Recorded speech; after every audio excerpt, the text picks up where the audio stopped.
Maringa Health Center ngaye bakoze referral hospital watu wana ambulance tulikusaba Bugoyozi Health Center 2 efuke Health Center 3 ni Health Center ye Busowa Buwuni ni Buwunga Donald Fuse Health Center 3 abantu basobola okufuna ebuyidanda muzeeyi ni sub county zidona edizira mu Health Center 3 osobola okudiwa muzeeyi tulikusaba provision of incinerators mu health units dona mu district muzeeyi tusaba ambulance edizirawo disobola okuba ngadida ebyo nebidubo ebyabantu ebyebugiri byetusamarayizinze aye document enene muzeeyi tujagikuwa muzeeyi nga amaliriza abaana ba ghetto bano abali wano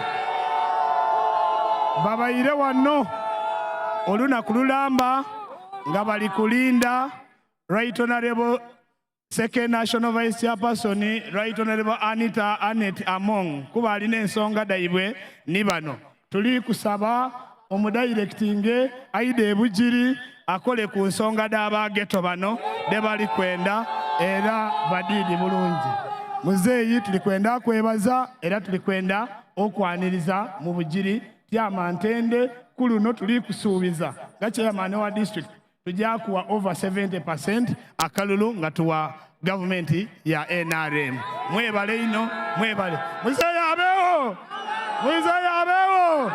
NRM webale ino mwebalire irala katonda abawenkabe.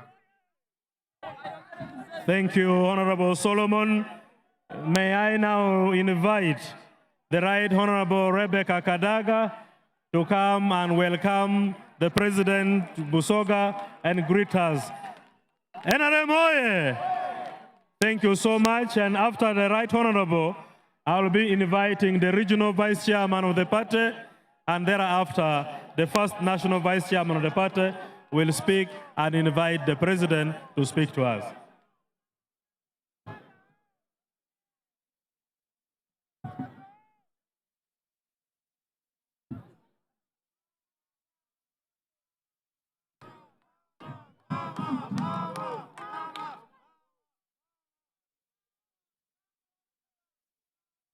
Abakolikodeyo mwebali kuida mwebali lera Your Excellency President candidate waife kola abantu babusoga ndikwenda okusangaza kuitaka lya bukoli kuno era kuitaka lya busoga webali ino webali lera kuida Your Excellency kwongera kubyogeirwa twatulitambula mbyalo muno aye kizibu kye ndikusaba kula abantu bano n'ensonga y'emirimo abaana n'abasinga bato tuli kwetaaga industrial park tuli kwetaaga makolero abaana tebali bulungi bano.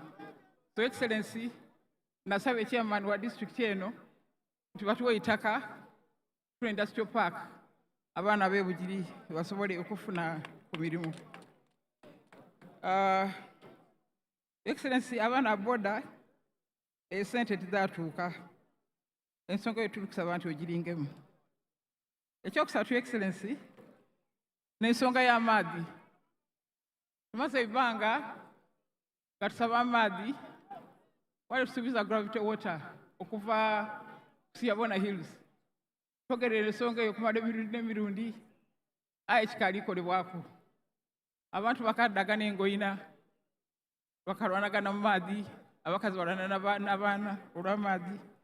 So nsonga the Excellency lukusana tukisanza kino kikolebweko. Ndikwenda akobera abakooli nti district eno mu Busoga n'endalako edina abalozi abangi ino 238 voters. Wera ndi kusimbula tiimu yange n'abakoba nti ndikuba ekatala lyakuleeta obululu 90% out of the 238 kinabasikirira. So ndikwenda kyogere hano nga weena oli kuwulira. Your Excellency ekiraku Busoga University abantu basanfuute erikwirawo bansaba nti bandyense nursing school eyali e Bugiri eirewo kubanga yali bakolera emirimo akatale abaana. So bakusaba nti weerawo nursing school eyo erewo. Your Excellency, ndikwenda kwebaza okwagira East Busoga Diocese, Bishop waffe Muyaka, Diocese Mpyaka. Your Excellency, tuziba ino mukolo ogw'ekyando kwa 1 October. Aye twendambira nti omuntu gwasaba okubawo ssente yadibaga. Nolwekyo Bishop Muyaka oyo ni Diocese y'Ento ebandali batya mu nkoto. So tukusaba ensonga eyo yona ogiringemu. So Excellency, n'obusonga obwo ndikwenda okukakasa nti omulimu gugyakolebwa tuwone nti Busoga erawo. So balamu abantu b'ebikooli mbaire nkaali kulida ku nsonga ibiri, ensonga ey'obulambuzi n'ensonga eya Uganda.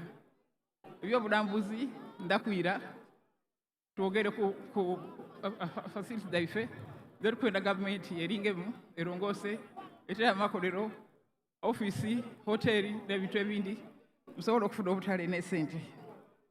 Ensonga ey'okubidwa abakooli n'okubakoba nti nga muwala waimwe ndikubakoba nti aliyo ebintu ebitasanusa ennyuma awo byakosa muzina byankosa. Aye ku lwa Busoga ndikubasaba nti mwigalewo olwigi ku byaliwo tulinga emberi tutambule alala tutambule ndi Uganda kubanga tulina okulaakulana. So ndikubasaba mugemere NRM ebintu bitambule bulungi. Your Excellency, tukwenda okwebaza okuyamba muwala wange Helen okuyida okubitabitamu okusagaasa ebyalo nga twenda butwida. Ndikwenda okukakasa Excellency ndekyaka lino igumu ino maze okutyankatyankawo toyida kukyerera tusagaire okubona.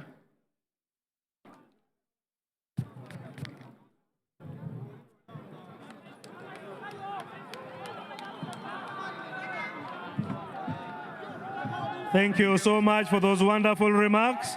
May I invite the Regional Vice Chairman of the party, Honorable Calvin Echodo, to come and invite the first National Vice Chairman of the party to make his remarks and invite the President.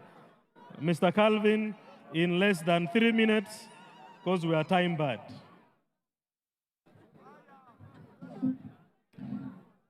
Your Excellency, the President of the Republic of Uganda and the Chairman of the NRM Party, the Right Honorables, First Vice Chairperson of the NRM, the Right Honorable Prime Minister, the Ministers, and the MPs around, welcome to Busoga.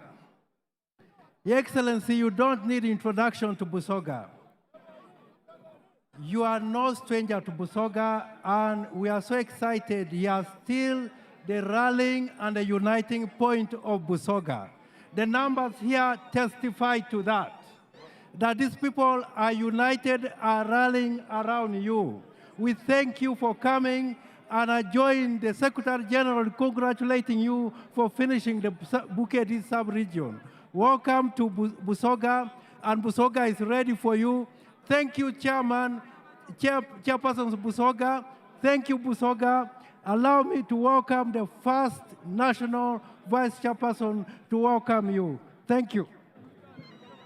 As we welcome the first National Vice Chairman of the party, allow me to recognize all the sub-county chairmen who are here. We have in total 164, and they are chaired by Mr. Ibudi Mugoya Moses. We welcome you and we thank you so much for coming to receive the President in Busoga. May we listen from the National Vice Chairman of the party.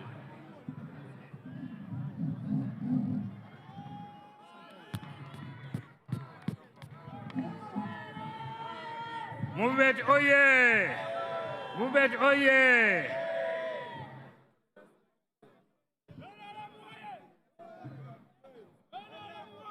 Oye! Oye! Abageto! Abageto! Mubet oye! Mubet oye! Mubet is here for you. Your Excellency,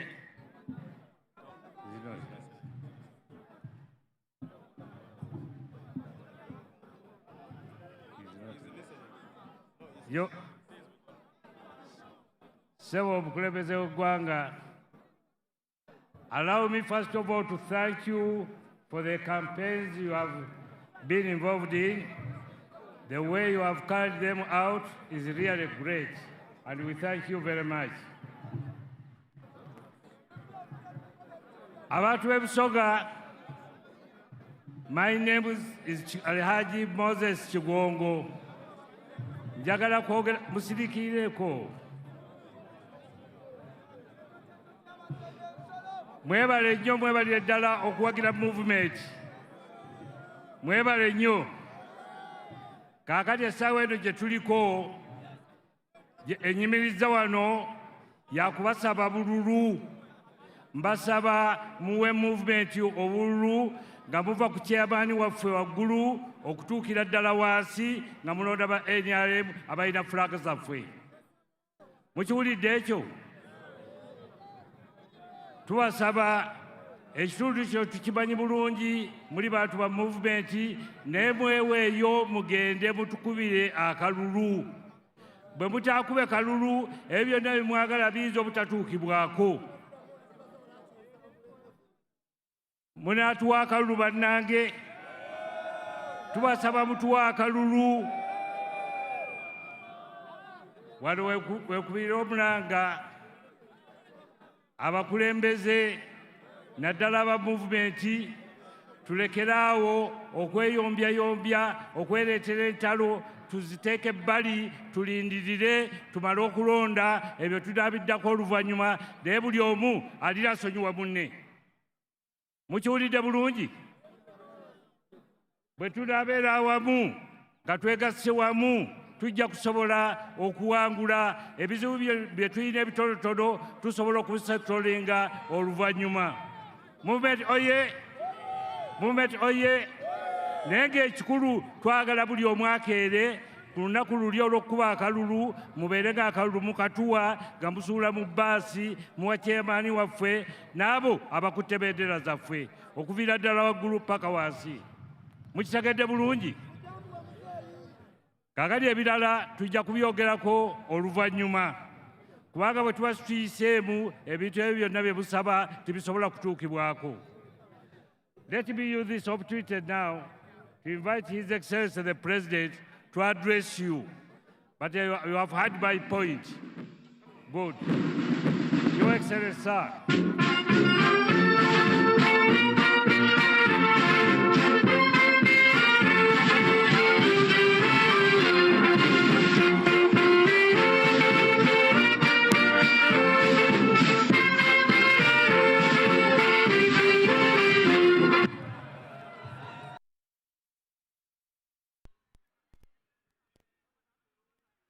Mutyame.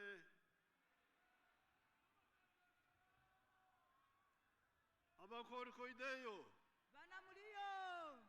Muliyo abakoli. Abakoli muliyo. Mbalamusiza mwena. Olusoga ndukoba bulungi ku makya. Naye sawa zino amanda gagwamu. Bana President olusoga lbalungi ino kuncho. Kuncho? Lbalungi kuncho. Okay. Ebigambo by'olusoga bigambo byali nyankole naye babikyusakyusamu. The Vice Chairman of the NRM. Chairperson wa Ifomyuka, Chairperson wa NRM. Haji Gongo.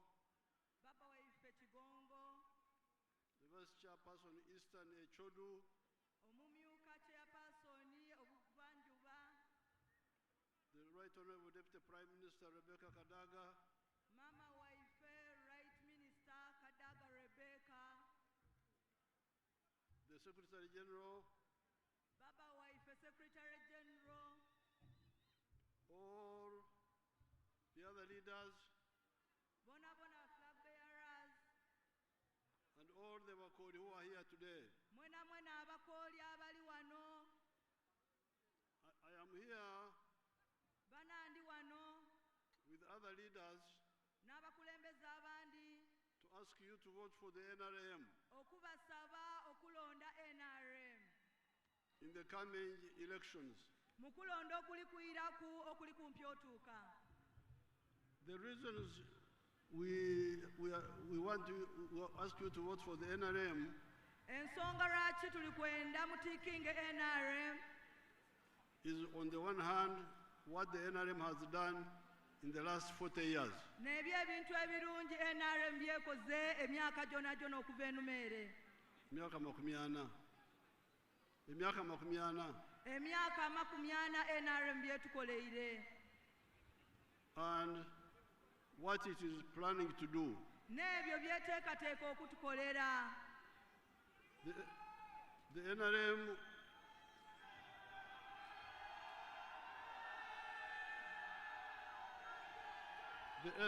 is a very clear-headed party.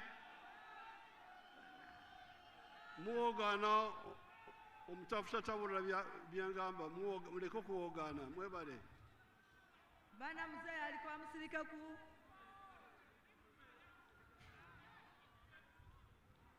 The NRM has got a very long record of performance.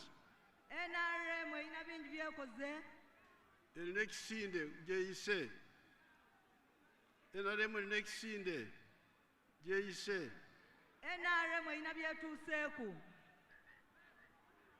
And has made 7 contributions to Uganda. Erina itofaali nene eryeteire ku Uganda. Has made 7 contributions. Era itofaali lyeteire ku 7 diti ngeta ku Uganda. Amatafaali 7 Uganda, NRM getade ku Uganda. NRM lyeteketekeire Uganda. The first tafaali era itofaali eryo erisooka nedde ensonga is peace. Emirembe. This peace is because of our ideology. Emirembe gidi era giriwo olw'endowooza yaife. We don't believe in sectarianism of tribe or religion or gender chauvinism. Ife tutwawulamu bantu kusinziira ku madiini, kusinziira ku ndikiriza, kuyindikiriza ku lulimi, tutwawulayawulamu bantu baife aye tubagaita. Now, because of that, we are able to unite people. Tulina omulamu ogwogaita abantu baife nga NRM. That's why we have got a national party which is viable. Kyeva tulina ekinusi ekyetooloola kyagemaganya eggwanga lyona lyona. If you check the elections of 1962, bwe weetegereza okulonda kwa 1962, no party was national. Ensonga awo daali dikaali kufuuka dda eggwanga lyona lyona. They were all sectarian. Daali dirimu ebyamawangawanga nimi dityo. And that was the source of our chaos. Era awo naawava ekinusi ekyokweyabulamu okwetabanguka n'entalo. Secondly, if we are believing everybody's value, Pardon mzee. we believe in everybody's value. Buli omu alina omugaso. Tulingira buli omu okuba ow'omugaso. It enables us to form a national army, police, judiciary, civil service, which can keep peace in the country. Tulingira ebintu ebiyamba nga byaigwanga byona byona, emirembe, obuweereza, obaweereza bonabona mu poliisi, nga tugaita abantu mu by'emirimu, wona abantu baife tubasika mu iwanga okuva mu bitundu eby'endala twagemanga iwanga. We don't look at who you are, we look at what you do. Titulingira bintu bindi, tulingira ekyo kyokola, titulingira iwanga. Tetulingira gwani. Titulingira ni wani bakwetani, tulingirira kikyokola. Very good. Thank you mzee. Omwana ayidhe okutafuta. Mzee, I can't hear you well. I'm praising you. I'm saying omwana ayidhe okutafuta. Amen. Thank you. Glory to God. I'm so humbled, mzee. Happy to interpret you today. So, that is the first tafari of the NRM to Uganda, peace. Bantu baife n'eri eitofali elisookerwaku eirala lye ndibakobera bantu bange mu igwanga lyaife Uganda. The second tofali is development. Eitofali eryokubiri muzeeyi lyalikoba lyankulankulana. That one has got two parts. Yes. That one has got two parts. Enkulankulana muzeeyi alijawula ku mirundi ebiri nti erina endawu ibiri.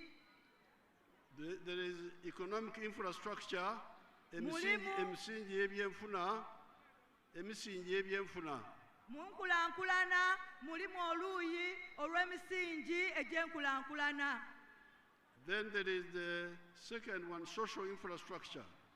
Eyindi ya byanfuna. Omusingi gw'ebyembeera y'abantu. Omusingi ogw'eidembe mu bantu. Gw'embeera. Embeera mu bantu. Embeera y'abantu. Embeera y'abantu ey'okulankulana.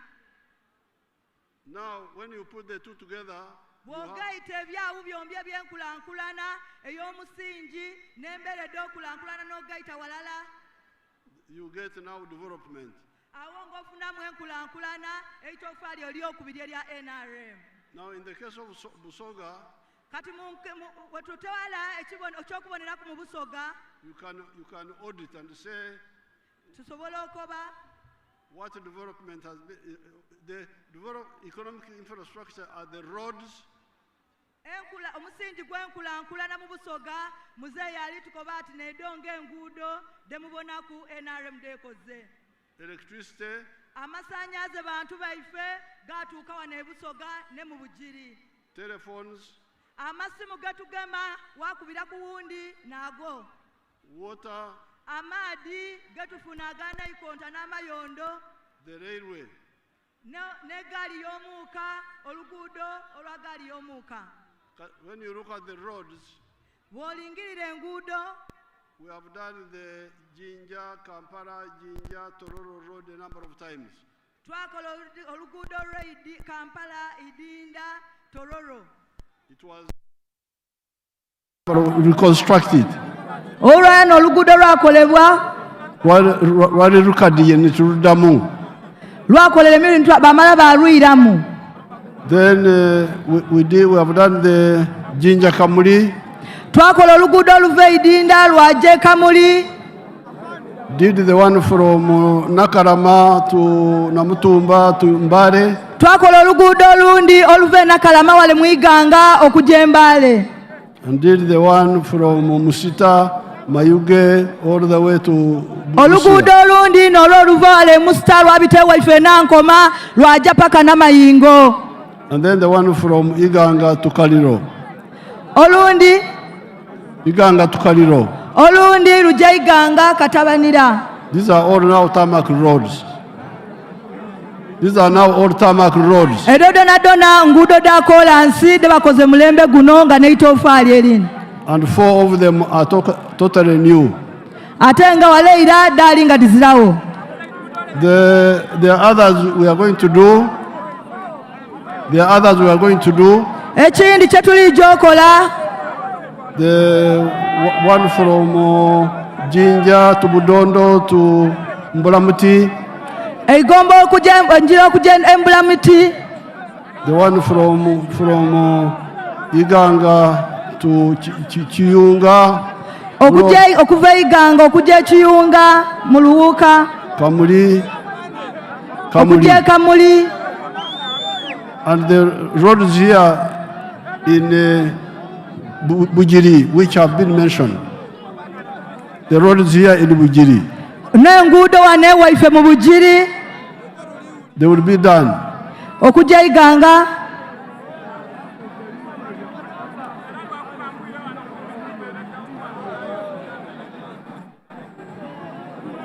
The roads here, which I have in my file here.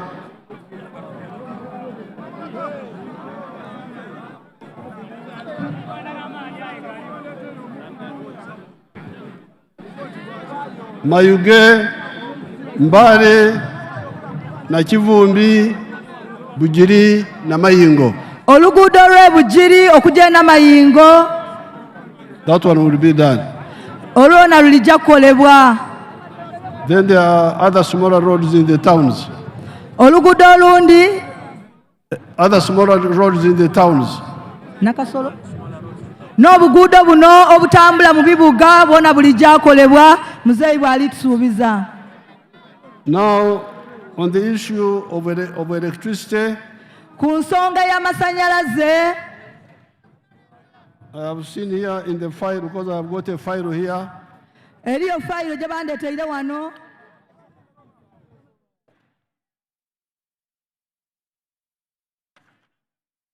If it can be quiet like that, I can.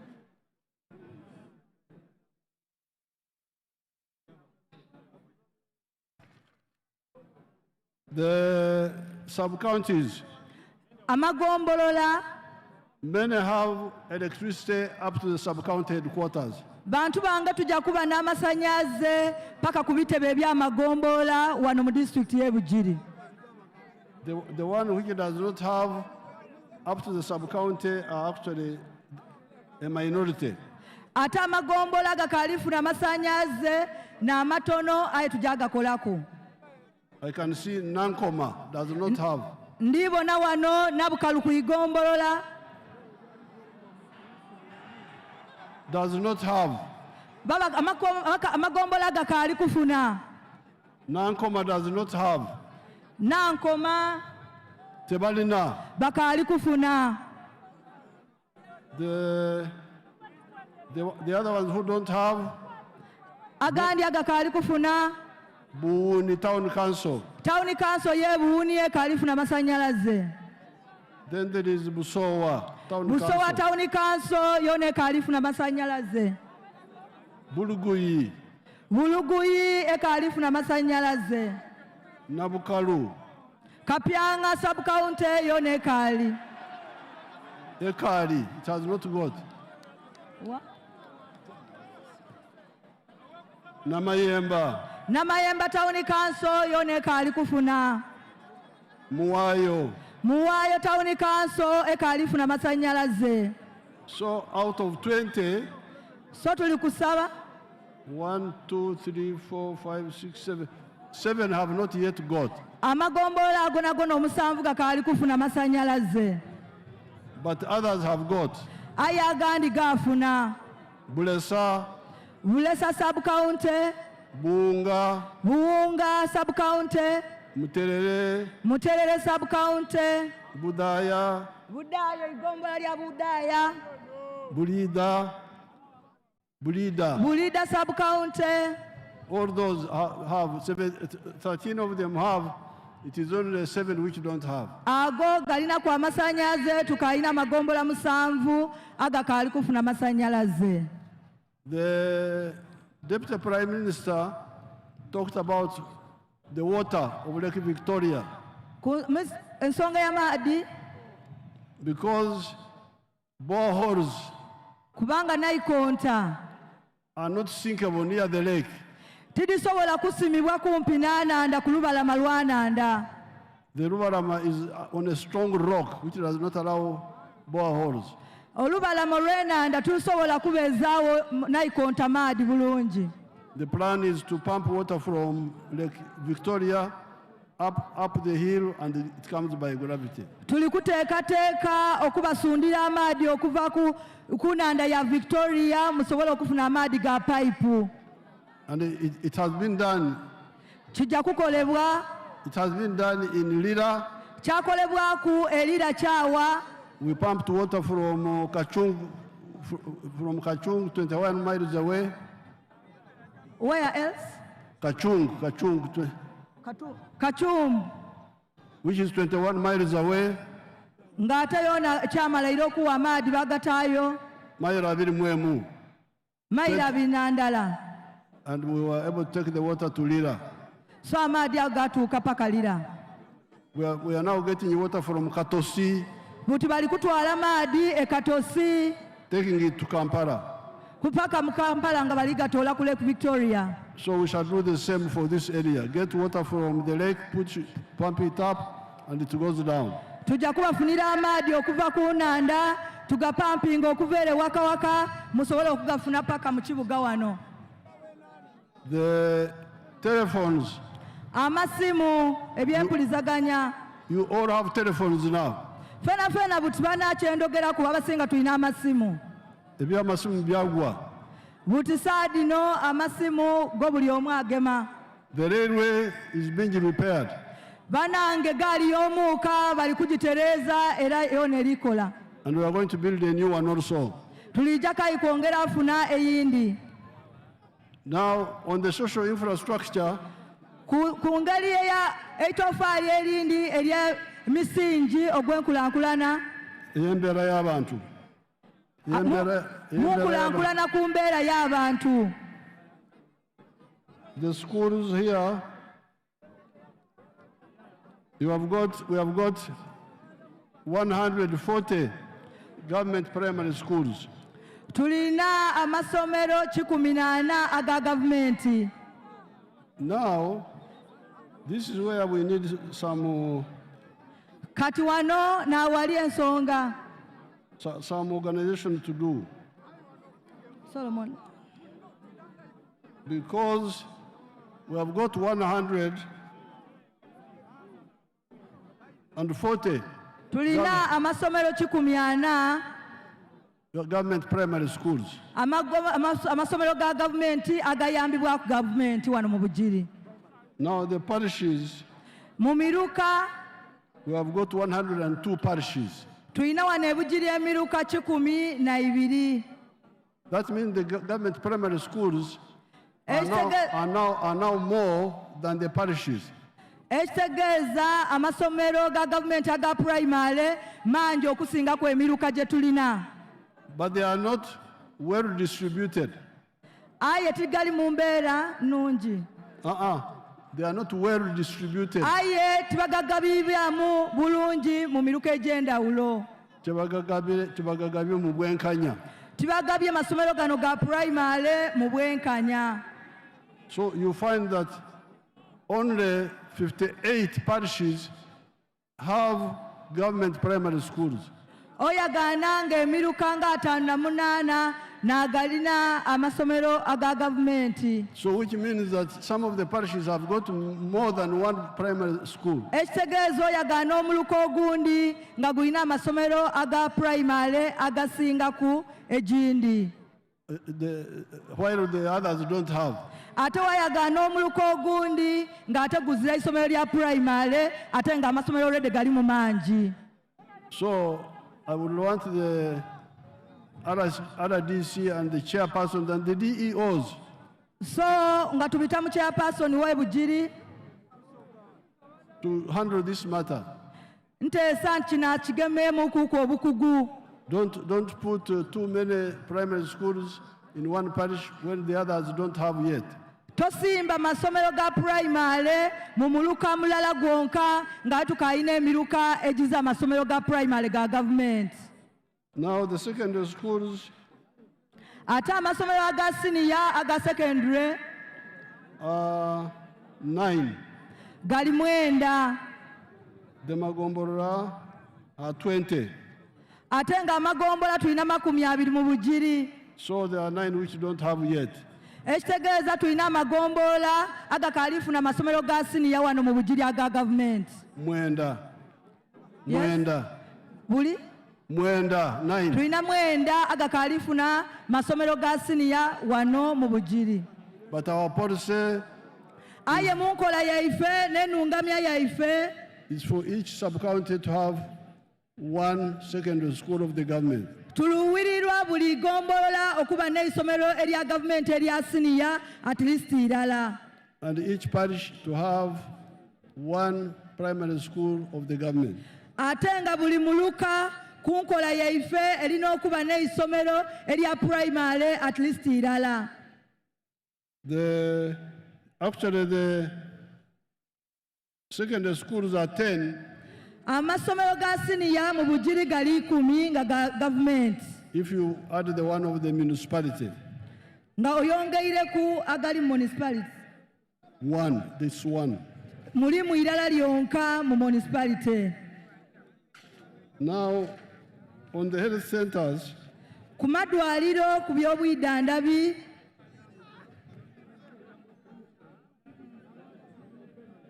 there are 20 sub-counties, there 20 sub-counties. tulina amagombola 20 mu Bugiri district. One has got a hospital, Ndala ezza idwaliro, erimu irwariro. One sub-county, erimu irwariro. igombola irala lina okuba n'eidwaliro, Another one has got, agandi gazira. no. One has got health center 4. Irala magombola gaife igombola irala erina eidwaliro ku Mutendera Health Center 4. And 11 Amagombola 11 have got health center 3s. galina amadwaliro ku Mutendera gwa Health Center 3. The ones without are 7. Agazira gali 7 amagombola gazza idwaliro ku Mutendera gwokusatu. But the plan Aye nteekateeka upgrade Bugoyo's health center 2 to health center 3 in Namayemba. muze yaliko baate eidwaliro lyaife ery'ebugoyozi eri ku Mutendera ogwokusatu eryokubiri gukuzibwe ku Mutendera ogwokusatu bali upgrading era bajja alikolako.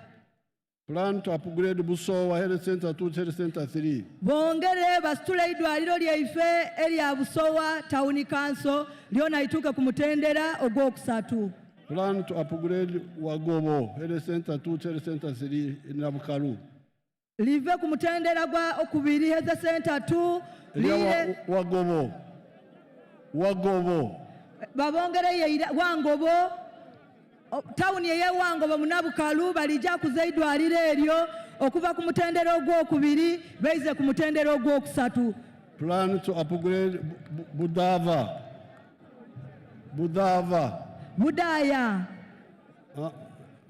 That's how they write it here. Budaya Sub-county, yes. Maybe that to health center 3. Yona efune Health Center 3 eidwaliro ly'omutendera gwokusatu. And then new health center 3s will be constructed in Buumi Trading Center. Amagombola g'amadwaliro Health Center 3 nga mayaka tulite Buuni Health Center 3. Muwayo Trading Center. Muwayo Town Council yona efune Health Center 3. And Muterere Sub-County. Mutere yona Health Center 3. So these two. Mutigana abiri.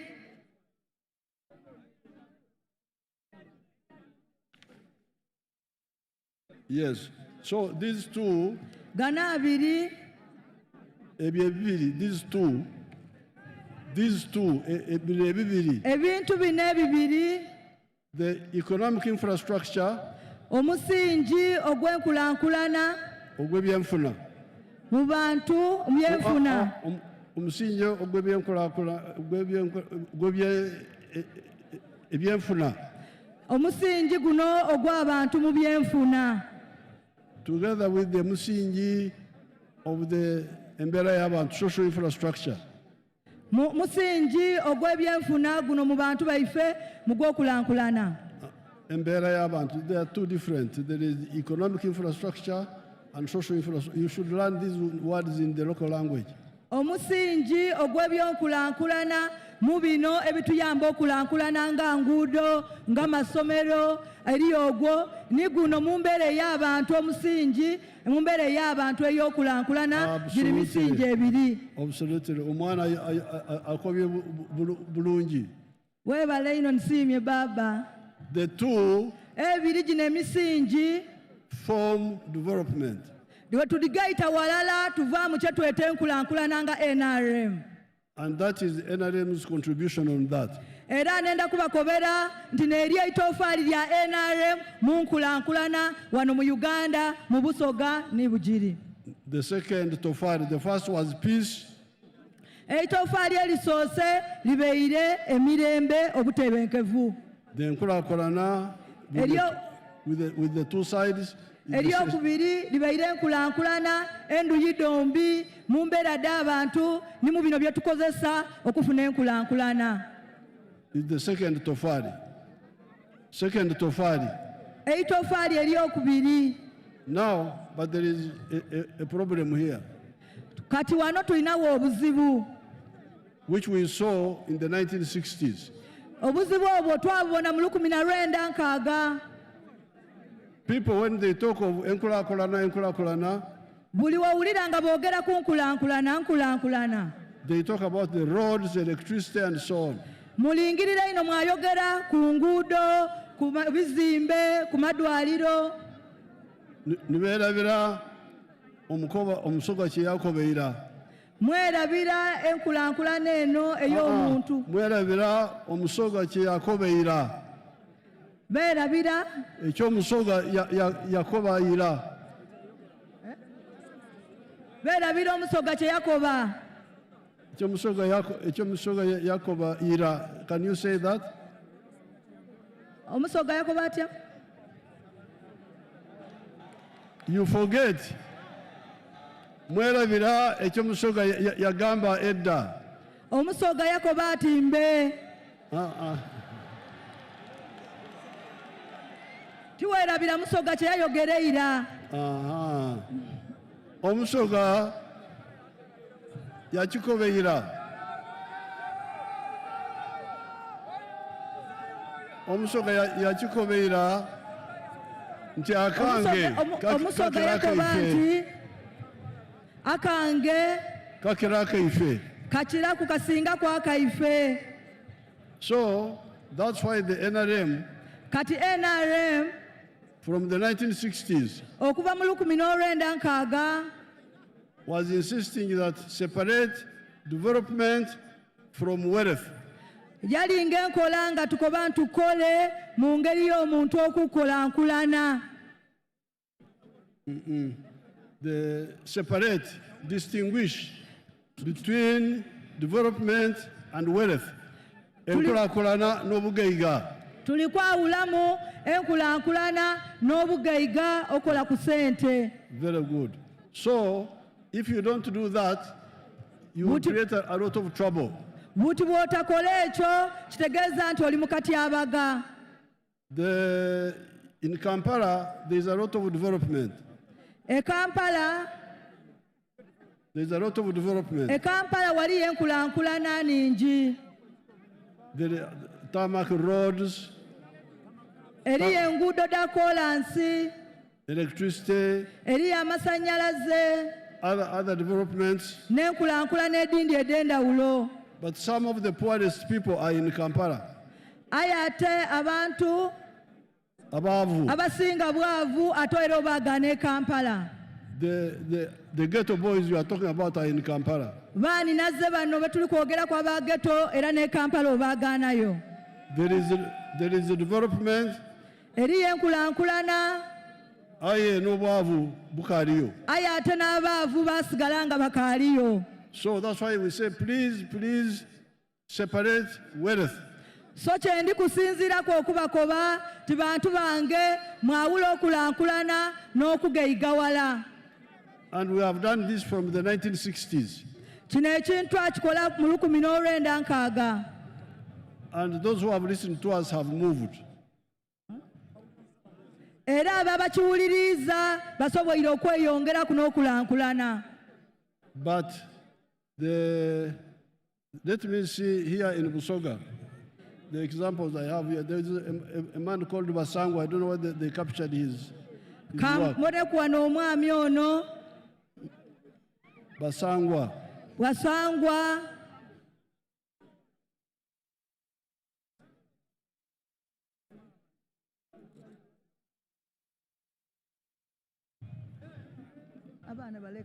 Huh? There are others we captured here when we were here last time. The ones of Musoga. Captured?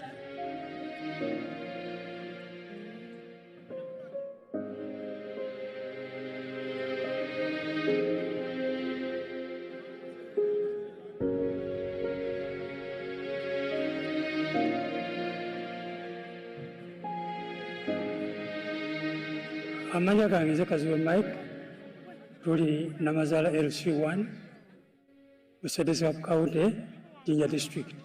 Wano wetuli Kazibwe family mixed farm ya waka. Farm eno twagitandika mu 2013 nga tutandika n'entemu eyatuweebwa gavumenti nga tuyita mu kitongole ekya NADS. Mu kiseera ekyo gavumenti yali etuwa emitwalo 7 era ffe emitwalo 7 twayongerako emitwalo 35 ne tugula ennyana ku $1,000,000 n'emitwalo 5. Ente eyo etuzaalidde abaana kati mu kiraalo wano saawa kino wenjogerera waliwo ente 11 naye abaana ente eyo beezadde n'abazzukulu bonna bazze batuzaalira kale tuzze nga tutunda ku nte ezo okukendeeza ku carrying capacity nga bwe tuli. Ku faamu kuno tulinako ente ezikamwa saawa eno tukamya ente 5 nga tufunamu amata agawera lita 8. Buli lita tugitunda shilingi 1200 lunaku ne tufuna emitwalo 9,600. Omwezi ogumu tufuna miliyoni zaffe 2,88. Kaakati bwe tujjako ez'abakozi ne tujjako ezidukanya faamu n'ebiralala ogenda okumaliriza nga tusigazizaawo $1,500,000 ezo nezikola emirimu emirala mu maka.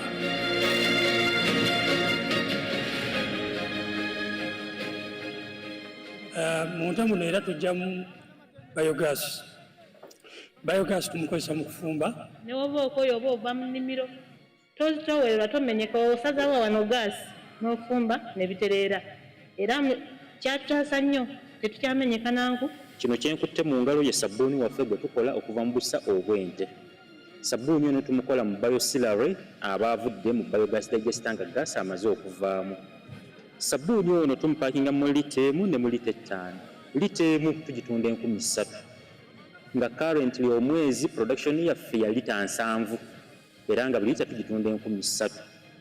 Bw'obalabalamu omwezi tuyingiza emitwalo 21 okuva mu sabbuuni waffe ono.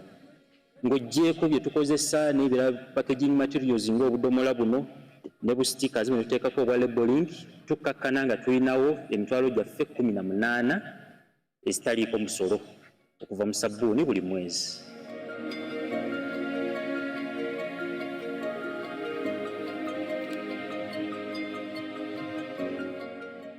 Ennimiro eno tugiyita COVID garden. Bwe twali mu lockdown nga buli muntu ali waka eno yali ssamba ya bikajjo. Ne tusalawo ne tugamba ebikajjo tubigyewo tuzimbewo koko. Olwo nga mmaze okugendako ewa mukwano gwange mmaze n'okuwulira pulezidenti bw'asomesa 4-acre model. Wano tulinawo ebikolo bya koko 1,800. Buli eka twagiteekamu ebikolo 450. Kati nga tetunnaba kutandika kulya koko twali amatooke kuba buli kikolo kya koko bw'okiraba kwaliko ekitooke.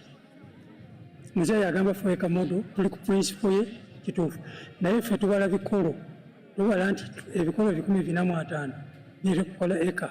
Kati ffe tubala nti wano tulinawo eka emu ey'ebitooke mu 4-acre model. Koko sente zazifuna kubanga wano tukungulawo ekiro zaffe nga 100 buli mwezi. Buli kiro tugitunda emitwalo 26. Emitwalo 26 tuba tulina obukadde 2,600 omwezi.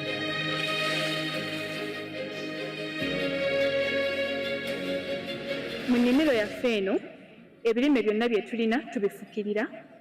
Tufukirira kokowa waffe, tufukirira emmwanyi, tufukirira ebitooke omwaka gwonna.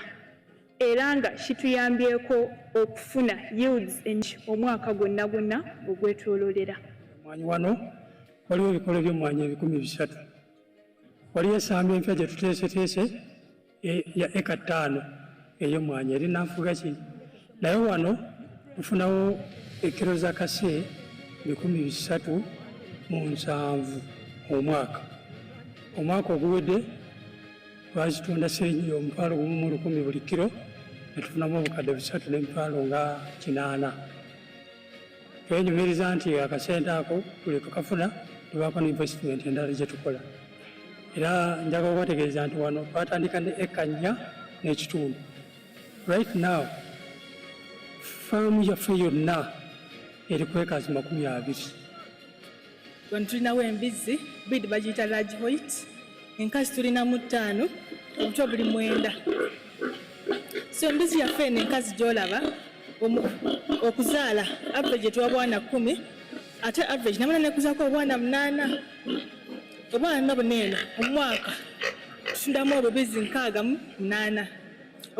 Buli kabisi katunda 10,000.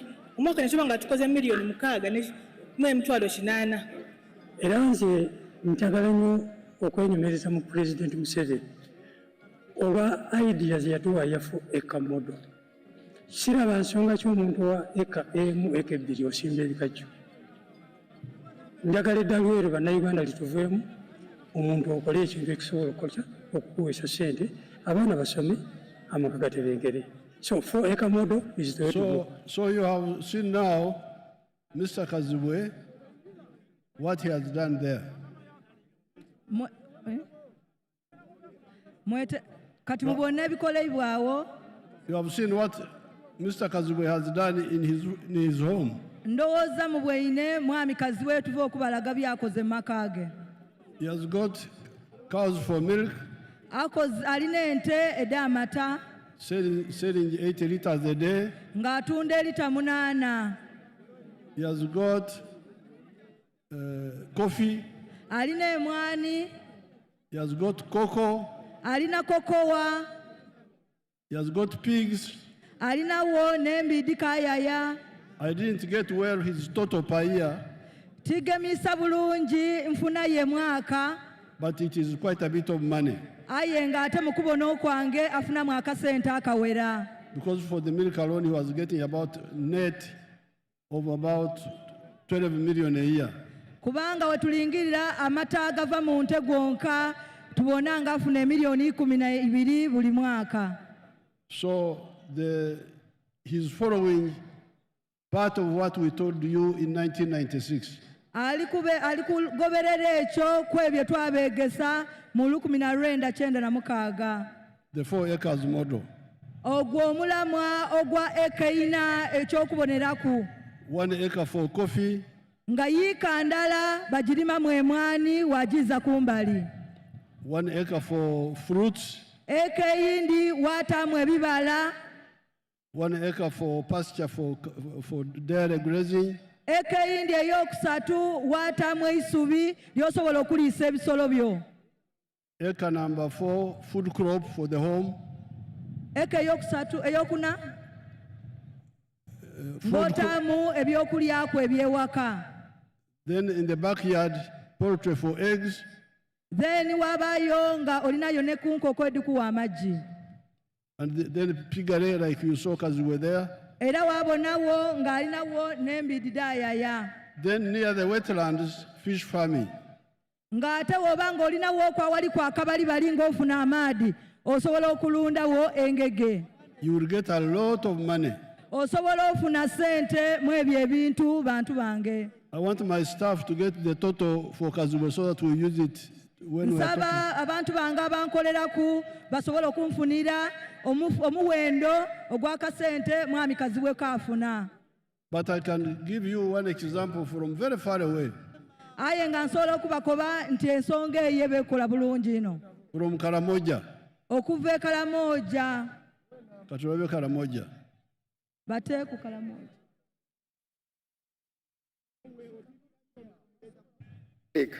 Ogira. I am a model farmer in Abim district. My village here is called Arangetoi West. Arangetoi Parish, Abuk Town Council, Abim district in Karamoja. The mango trees you are seeing here were given to me through Operation Wealth Creation. I received 200 mango seedlings, and I planted all, and they are all doing well. Apart from this venture, I got money from PDM last year. I got 880,000. And I used 800,000 for buying 10 goats. And the goats are there. They have multiplied. They are now 16. Part of the money of PDM I used for buying cassava stems. 2 acres of cassava. They are now doing well. The first acre I intend to harvest next year in January. Then for the mangoes, you are seeing, I started harvesting last year in 2023. The first harvest, I got 6 million. That was in June. Then second harvest in November, not September, November, I got another 6 million. So last year, from these mangoes, I got 12 million shillings. I've been selling to the people around. Actually, Soroti Fruit Factory has booked this mango.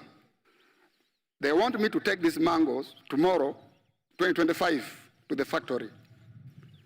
Actually, I've been selling locally. I've been selling 1 at 500 shillings, 2 1,000. And people are buying. These mangoes are very good. The mangoes, trees you are seeing here, are giving me money, a lot of money. And I want to thank His Excellency, the President of the Republic of Uganda, Kaguta Museveni, for coming up with the idea of Operation Wealth Creation in the country. This is money. I am not going to suffer. My children will not suffer because of this wealth. I call it wealth now. I always harvest, I don't harvest mango, I harvest money, not mangoes. So I want to thank our president so much. And next year, if all goes well, I expect to get 18 million first harvest. And then second harvest, I also expect to get 18 million next year, 2025. So altogether, I expect to get 36 million shillings. And this money... Now here you have tulina this man from very far away. omwami ono aviire waleere mu Karamoja. It's about 300 miles from here. Wala ino okuva wano mayiro nga 300 okutuuka gy'ali. There is no tarmac road there. Ezana luguudo lwa kolansi oyo omwami gy'aviira. There is electricity is now there. Electricity is now there. Aye buti amasannyalaze wendogerera galiyo. And the phones are there. N'amasimu goona galiyo. But the road is still maram. Aye enguudo dayiwe dikaaliterera bulungi. Aye obugaiga buliyo. Aye obugayiga abukoze. Mumubwine awo. We mulinza awo obwera ku screen obugayiga mububwine. Enkulaakulana ntono. Enkulaakulana eriyo ntono. Aye obugaiga bungi. Aye obugayiga obw'esente buliyo. So this is what we always want our people to be clear. Kino kye tweta. Kye twagala our people to be clear about. Kino kye twatandikawo okwenda okwinonola abantu. If people had listened to our message of 1996, we mugiira ku musingi gwaife ogwo ogwa 1996 of 4 acres model, ogw'okugerezaaku okulima ku eka ina donka. there would be, for the people with small land,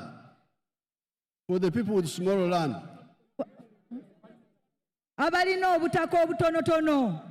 the ones with big land can do other things. Abalina eitaka inene musobola okukola ebintu ebindi bingi. But this was medicine for the people with the 4 acres or less. Aye kino kye tuli kwogeraku kikolera abo balina eitaka itono tutandikire mu eka nga 4 kuyika wansi. Lyali ddagala, it was the medicine for... lyali ddagala limagezi agakuyamba okulankulanire ku itaka itono. Now I will give you my own example. Zena ndija kubawaako ekyokuboneraku ekyange nga president. In one of my skilling hubs. ku bifo byange ebyetwegekezaamu ebyemikono eby'omutwe.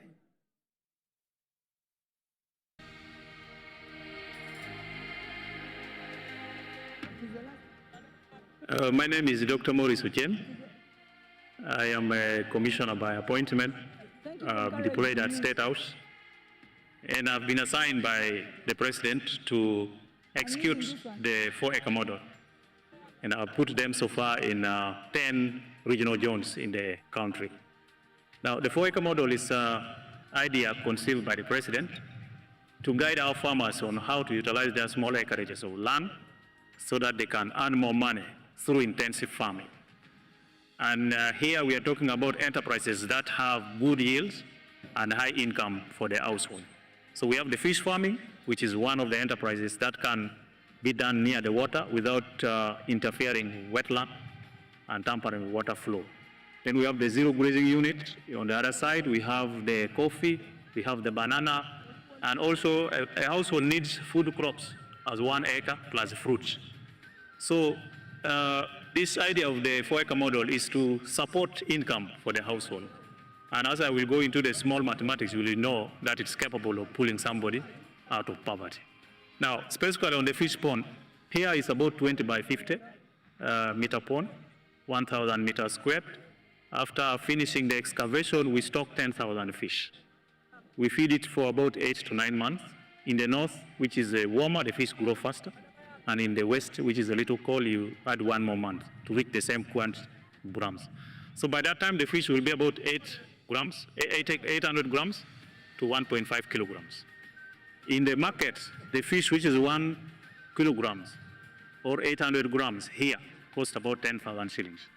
So having stock here 10,000 fish, by 10,000, somebody will get 100 million in 1 year.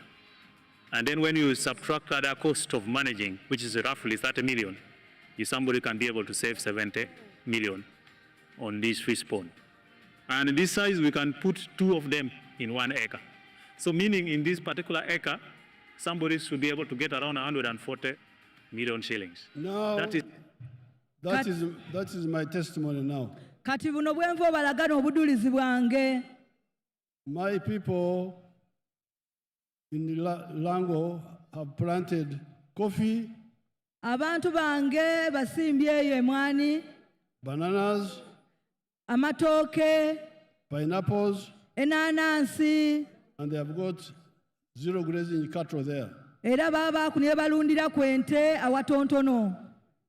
But they have also done fish farming. Ate era bagaitaku okulunda ebyenanda mu maadi. The only thing they have not done is the pigs. Kyonka kye batakoze kya kukuuma mbidi, kulunda mbidi. And poultry. N'enkoko. So out of the 7, they have done 5. Out of the 7, they have done 5. Okuva ku biro 7 abantu be kubudulizibwe bakakola ku 5. But from fish farming alone, aye mukulunda ebyenanda byonka mu bidiba, a pond of 20 by 50. Ku itaka eryefuuti 2 ku 5. Not foot, meters. Mu meters. 2 to 50. Meters 2 to 50 by 50. They are able to get 100 million shillings a year. Nga bali kulundira ku 2 ku 5 mu mita balifunanga emiliyoni 10 omwaka. And this is in half an acre. Ate nga kino bali kikolera mu itaka etawera yiika. Then when they deduct costs, era batola ku bye bakozesaaku mu kukola omulimu ogwo, they remain with 70 million. Basigazaawo ku emiliyoni nga 17 de bataku. Miliyoni 7 de basigazaawo. Now, if you do 2 in an acre, buti woba ne 2 mu yiika ndala, this is 140 million shillings from fish alone net income. Osobola ofunamu emiliyoni 40 mu kulunda engege donka mu bidiba ku yiika endala. So, my NRM supporters in Busoga and Uganda, bantu bange abawagizi ba NRM ab'e Busoga ne Uganda okutwaliza awalala, Kyetwakoba omwaka 1996 banange. Ekyo kye twabokoba mu mwaka gwa 1996. Singa tuyirayo ne tukikola. Singa tuyirayo twagumiza ensonga eyo twakikola. Because you hear the man from Karamoja. Kubanga mubweyina omwami ono aviire Karamoja. He got the seedlings from Operation Wealth Creation. Yakola ebyo ku nsonga ku mulamu ogw'okukulankulana okugaigawala. Operation Wealth Creation. Akozese okukola okukalankulana mweno okwekulankulanya. Endokwa abaserikale ze baleetanga. Yafuna endokwa oba ensigo ed'abasirikale de baleetanga. But this Operation Wealth Creation was in the whole of Uganda. Aya ate enkola eyo gavumenti gye yaleeta ey'okwegaigawaza ey'ensigo yaliwo mu Uganda mona. So you find that in Karamoja somebody takes it up, but people are suffering near here, near the... Okyetegereza nga abantu ere Karamoja baakigula baakikola ate abantu bange wano nga bakaate bakaabonaabona. Abamu. Abandi abatontono abandi nga bakaabonaabona. So please, let's move. Banamba saba tutambule tukole. We have the money, PDM is coming every year. Tulina esente ed'okwegaigwaza ku muluka PDM ediida buli mwaka. We have been having a myoga. Tubeire n'esente ed'emyoga. We have been having a youth fund, women fund. Tubeire n'esente ed'okulankulanya abavubuka. And we are going to create more funds for the ghetto. Tulijja kwongera ofunayo esente ed'abageto. For the borders. For the borders. Aba border. I thought these people had got. They are like the ones of Kampala. Nalindidde nti aba border abe Kampala bafuna. The Haji Farouk, which of our people got money?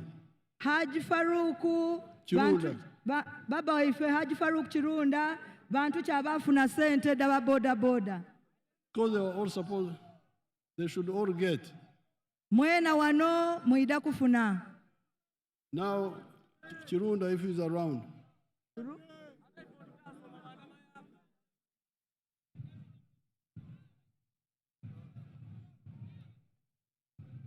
Brigadier mleke, wewe mwache wewe. Wewe sikali.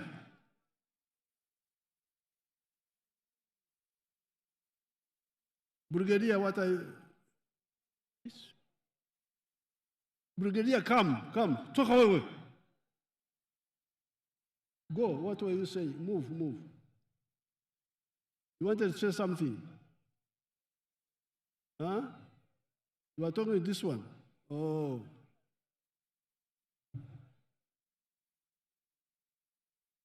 Esente will come in the proper way.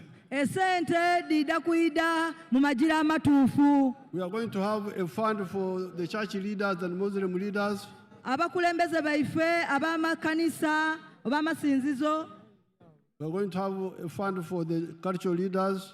Tuida kuba n'obuyambi bw'amakanisa ag'amasinzizo abakulembeze abamawanga abebyamawanga abobuwangwa. We are also going to have a fund for the university graduates who don't get jobs in 2 years. Abaana baife boona tuida bafunira sente banaabasoma babatiikira ngaye bakaalifuna milimo. We shall have a fund for them also. Tuida kufunira kwa boona obuyambi obw'esente. But that means what I'm appealing to you is take up these opportunities. Aye kyendi kubasaba esente dino edibadiidya mwena munoonyeku emyaganya gino. So that you get out of poverty in your home. Musobole okulwanisa obwavu mu buveemu. So this is Tofali number 3 of NRM to Uganda. Lino neitofaali eryokusatu erya NRM ku igwanga lyaife Uganda. Now the fourth tafari kati eitofaali eryokuna is emirimu. N'emirimu. Where do jobs come from? Emirimu givaawa. The people who confuse Africa and confuse our people. Abantu Yes. Abantu ababuzaabuza abantu baife wano mu Africa. They give the impression that jobs come from government. Basiige ekifaananyi babaguza babakoba mbu emirimu giva mu gavumenti mwonka. That's a failed country. Eyeba igwanga iremereirwa. Because there is no way the government can be the source of jobs. Tasobola kuba ku gavumenti yonka nga yetulingirira okuwa abantu baife emirimu. The government jobs altogether are only 480,000. Emirimu gya gavumenti giringa mitwalo 4,800. Mitwalo 4,800.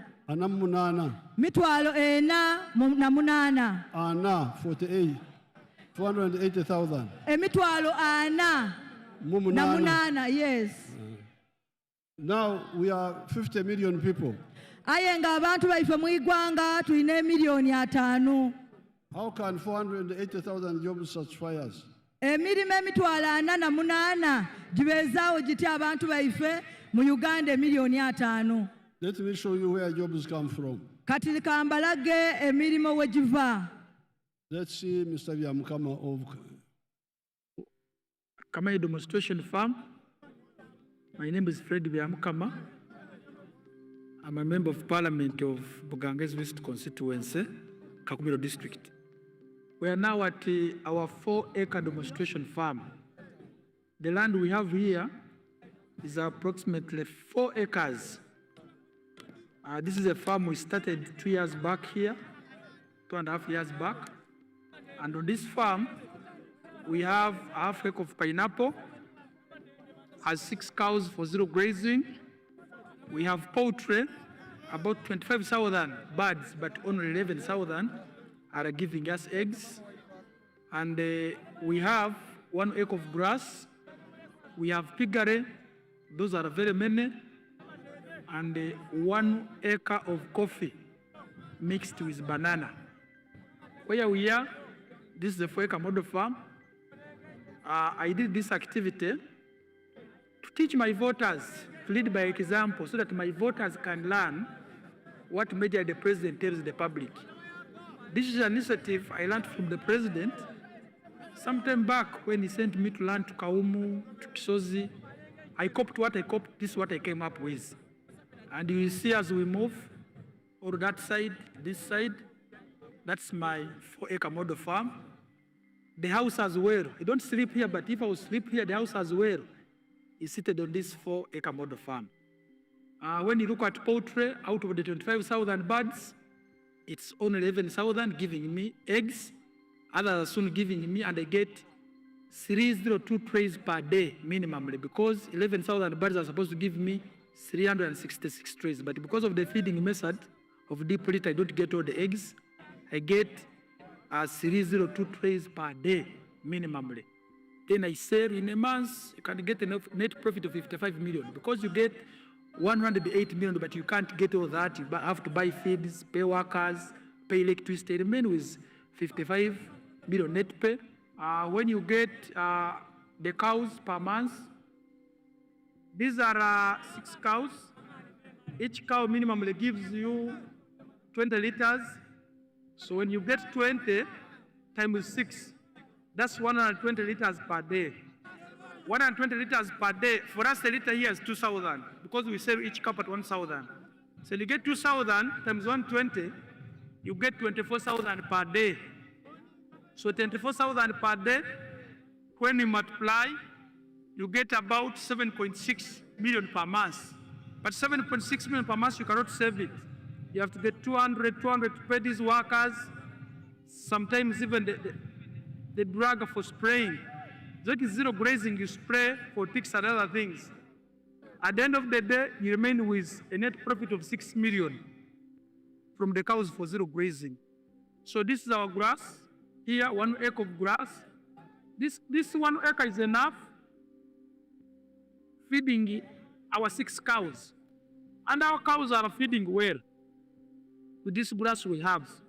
When you get like the half an acre of pineapple, per harvest, you get about 4.5 million, and I harvest twice a year. You will see, even as now, there are those which I can harvest for my friends to take, When you look at the piggery, in a month, I can get about between 150 and 180 piglets. But those I don't sell, I give to my neighbors to rear. When you look at coffee, we normally harvest 12 million. We normally harvest 12 million from 1 acre because we're just starting up the harvest. We had the first harvest, and when you get about 12 million, but when you irrigate very well, and you have fertilizer, you get between 18 and 24 million. From 1 acre, coffee alone minus banana.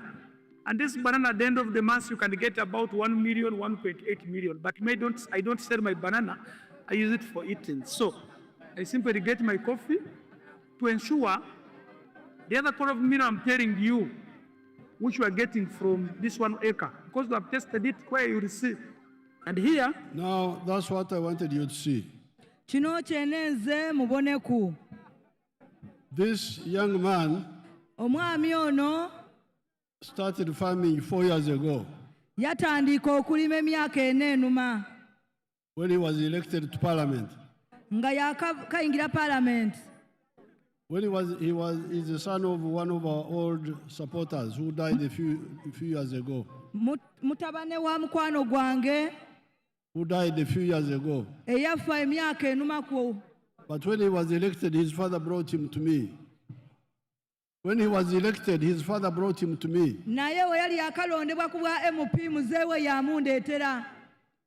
And when he said, you advise this young man. I said, you young man, if you want to be of any value to yourself and to your area, 4 acres model.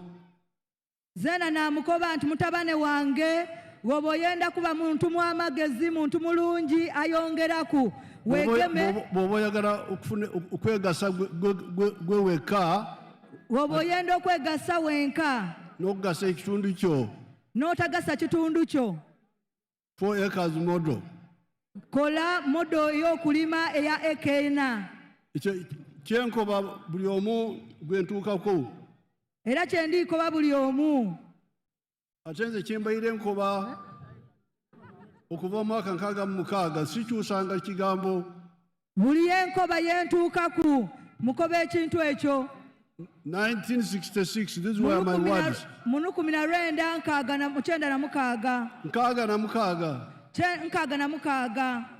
1986. 96.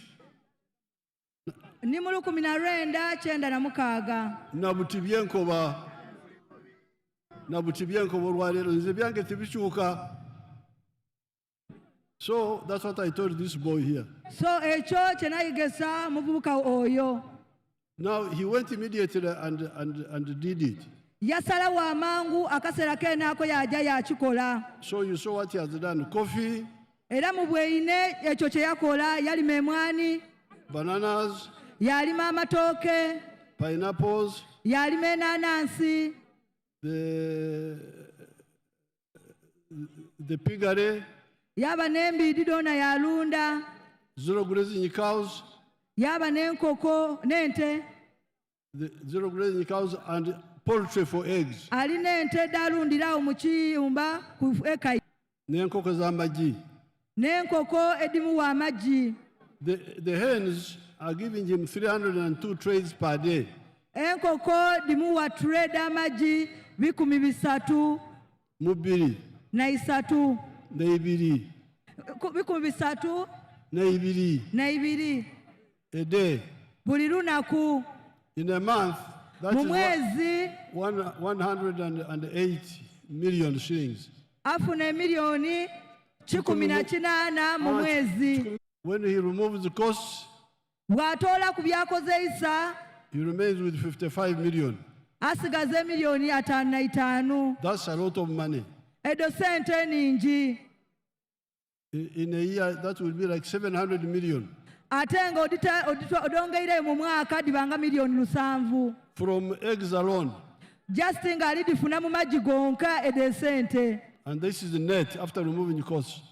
ng'ate eddo ne ssente daafuna donka ng'atwalire ku byakozeisa okusasula kw'abakozi. So Byamukama is now Omugayiga. Buti era oyo saadino mugayiga.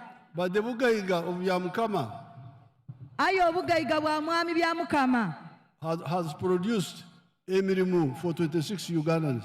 busazizaaku eibula ery'emirimu mu Bannayuganda.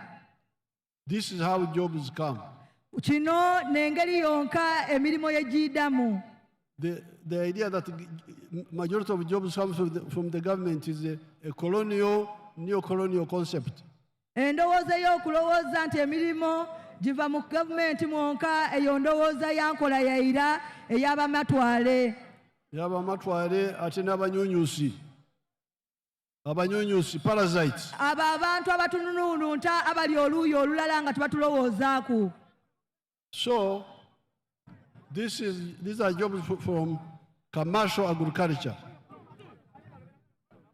Kati eno yonka n'enkola yonka ey'okulankulanya mu kulima. Evuire mu commercial agriculture. Okulima okuvaamu esente oba okulima okw'ebyesente. Which has produced jobs. Ate ng'esobola okuleeta emirimu. Now let's look at the factories. Kabiri katulinge mu byamakolero.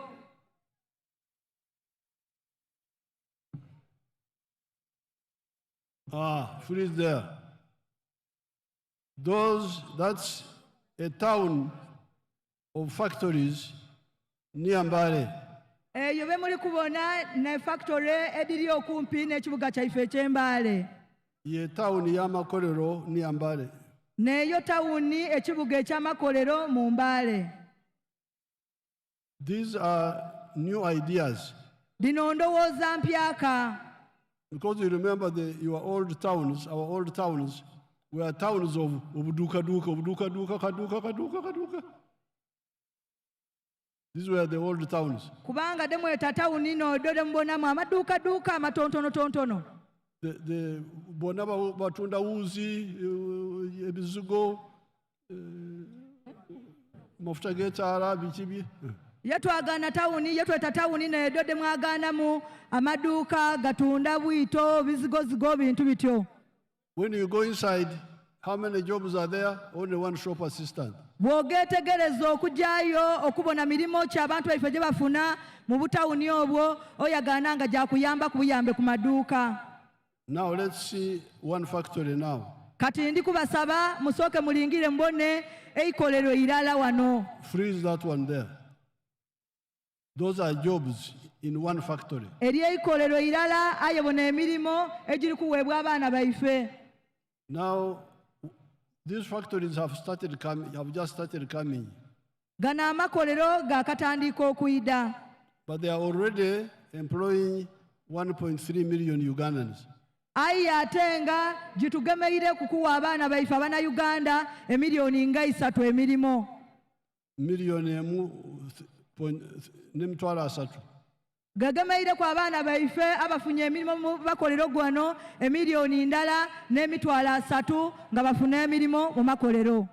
That means about 3 times more than all the jobs of the government. Ekitegeeza we tugerengalanya ku gavumenti amakolero gaba gatukubiisaamu emirundi 3 mu kutuyambako tugemeraku okuwa abantu baife emirimu. So therefore, I am answering the question of where do jobs come from? Kati banandikuyiramu ekibuuzo kye tuli kubuuza nti bana emirimu givaawa. From commercial agriculture. Giva mu kulima okutuwa esente. From manufacturing. Java mu makolero agatukolera ebintu. And artisanship.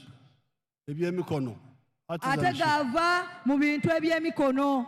Services like hotels, transport and so on. Ebindi mu buweereza ng'ebya transport byona bituwa sente. Bituwa emirimu. N'ebyamahoteri. N'amahoteero gona gatuwera ku abantu baife emirimu. And then ICT. Erisooka peace. Eitoffaali erisooka mirembe. Second, enkulaakulana. Eitoffaali eryokubiri nkulankulana. 3, obugayiga. Eitoffaali eryokusatu obugayiga. 4, jobs. Now, there are 3 other contributions which I will talk about in a press conference when I am here.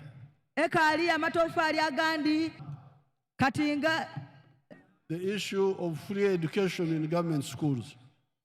Since 1996,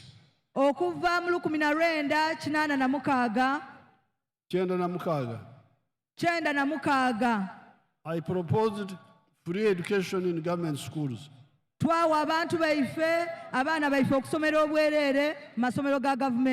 started well.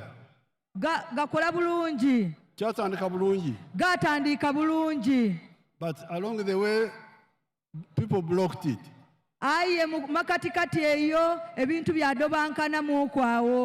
They started demanding school fees.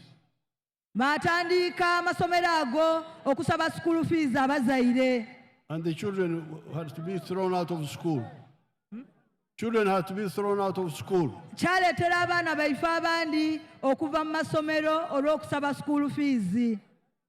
Well, as you know, I am a fighter.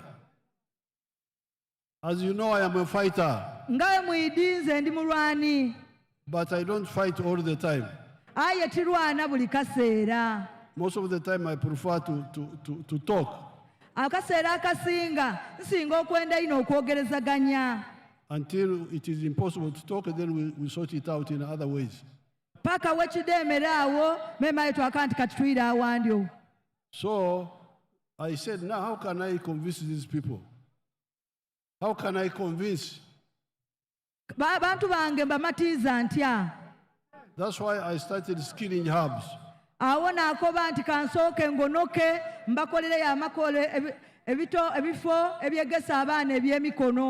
And provide free education for them.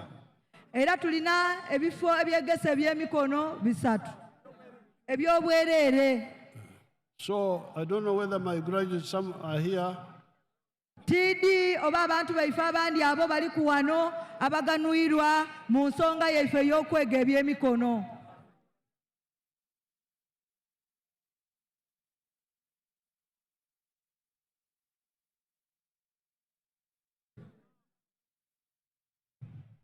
Let's get testimony of a boy, one boy and one girl. Katufune kubudulizi okuva ku bantu baife bano abafunamu abeze mu bintu eby'emikono NRM president yataawo.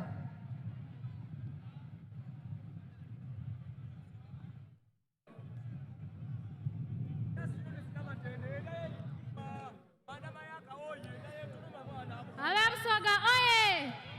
Ababugiri oye! Honorable Matende oye!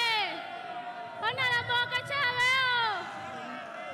His Excellency, our President Museveni Abeo!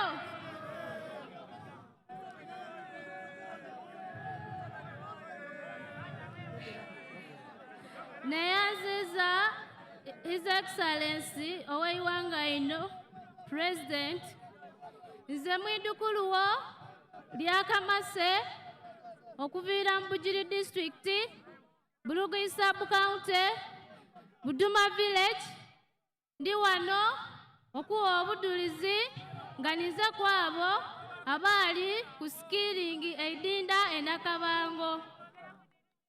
Era ntuuse okusima kuno yoli His Excellency nti nze ndi mwana wa buwala eyakuzibwa single mother ng'azira kyalina aye lwakuba yagezaaku n'asoma kupaka senior yakuna. Omuzukulu ebintu bisatu wava ddi mu ssomero and why? What did you study at the hub and what are you doing now? Natuke bwe nali ndi mukyalo eyo nga nzira kyona kyona gankomye olw'embeera eyali engemyeku omulanga gwa skilling we gaida. Why had you left school? Mama wange yali mwavu ng'azira sente dakunongezaayo. Naaba nga ndi ku kyalo nga mpweireyo nga nzira n'essuubi. Bwe navaawo akalenzi kanimbalimba kajja kampasa. Olwatuuka eyo embeera y'abambi irala nga ndi bubi nno. Bwe yamala okunzaalamu omwana yandekaawo yaba nga tanfaaku. Aye omulanga gwa skiringi we gwayida n'afuna akakisa ako n'agenda Kabango n'asoma emyezi 6 era nakola bekare. Bwe navaayo emyezi 6 n'ayira ewaka n'atateekanya n'atunda akabuzi kange ke nalina ku kalala. Wasoma ki? Nasoma bakery and confectionery. Okay. Kati bwe natuuka ewaka nafuna akasente akatono n'atandikawo ka bizinesi kange ak'okusiika amandaazi. Okay. Kati amandaazi ago gensiika okuba nti batusomesa okwenda iwanga. Ninayo abaana 3 benkola nabo abafumba n'antambulizaaku okutwala eyo ku masomero ni ku maduuka. Era olunaku omwana atambuza yatwala ku maduuka mu 13, bano aba production n'aba 15. Ed expenses donadona bwe mbanga nditaire wale nga diweireyo nze nasevinga omutwalo gwange olunaku, omwezi nafuna mitwalo 3. So era nebaza His Excellency Yoweri Kaguta Museveni. Kati osigazawo meka bw'okola ebyo? Osigazawo meka? Osigazawo meka? Sigazawo 15,000. 15,000? Yes, His Excellency. Buli lunaku? Buli lunaku. Omuwala mugaiga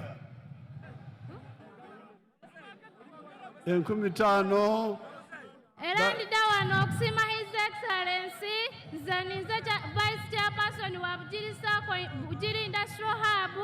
Era tusiime ino sente daife mitwalo bukaira 5 buli kusako. Era saawa dino wendogerera tuli mu training bali tusomesa engeri y'okufuna sente edo n'okozesa n'okudizaayo.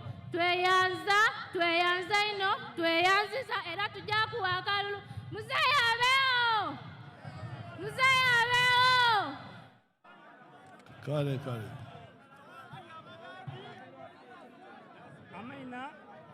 Amaina gange bandita Buyinza Kenneth. Nvira Buuni Town Council. Nasoma welding. N'abaana bantwala enakaba kyakola. Bwe natuuka enakabango nakola welding and metal fabrication okumala emyezi 6.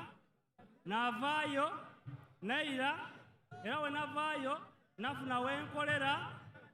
Buli wenkolera buli lunaku bampa emitwalo 15, mutwalo mulala kitundu, omwezi n'emitwalo 45. Nkolesa ku mitwalo 25 nasevinga. Nakasevingawo emyezi 8 sofa ninawe milioni 2. Wenaawo ntuuka okusiima esente de watuteera ku sako nganze chairperson wa sako Bugiri district. Zena tujakolesa sente edo nongere ku milioni 2 ntandikewo business yange. Baba ntuusa okusiima gy'oli nti weebale ino era tusiima byokola. Mukama akuwangaze otupulaninge ebisinga waawo. Kale. Now, thank you. You wait somewhere. I'll have a picture with you later. Munindire kukumirafu na munindire awo twida kwekubyaku ekifaananyi nimwe abaidukulu bange. Now, NRM leaders, abakulembeze ba NRM members, abawagizi ba NRM. Njagala, I want the issue of the school fees to be discussed by all of you. Nende ensonga ne ya school fees tujigaye mu fena. I look at the school fees as a weapon of destruction. nze ningira ensonga ya school fees ng'ekyo ekirwanisa enkola ey'okusomesa abaana okusoma.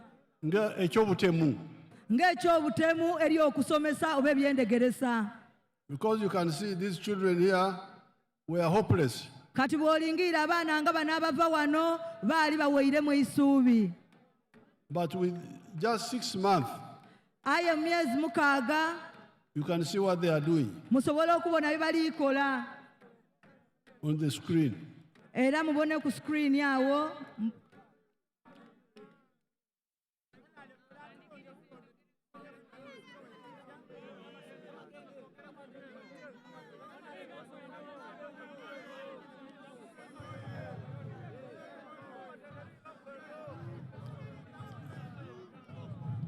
Now, some of those products Kati ebyo bye mubona bye bakola which they are making here, bye balikolera wano, we have been importing them from outside.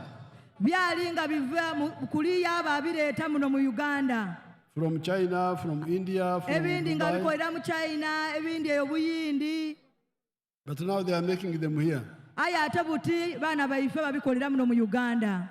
So this issue of school fees, Kati ensonga eno ya school fees, I don't want to use force to push it. tyenda kozesa maani mangi okugisindiikiriza. I want consensus on the issue. Nenda okuyikirizaganya n'endoogerezaganya eri fena. My opinion is that school fees are ekyobutemu eri obulamu bw'abaana. Nze okubona kwange ensonga ya school fees butemu bulamba eri ebyendegeresa mu baana baife aba Uganda.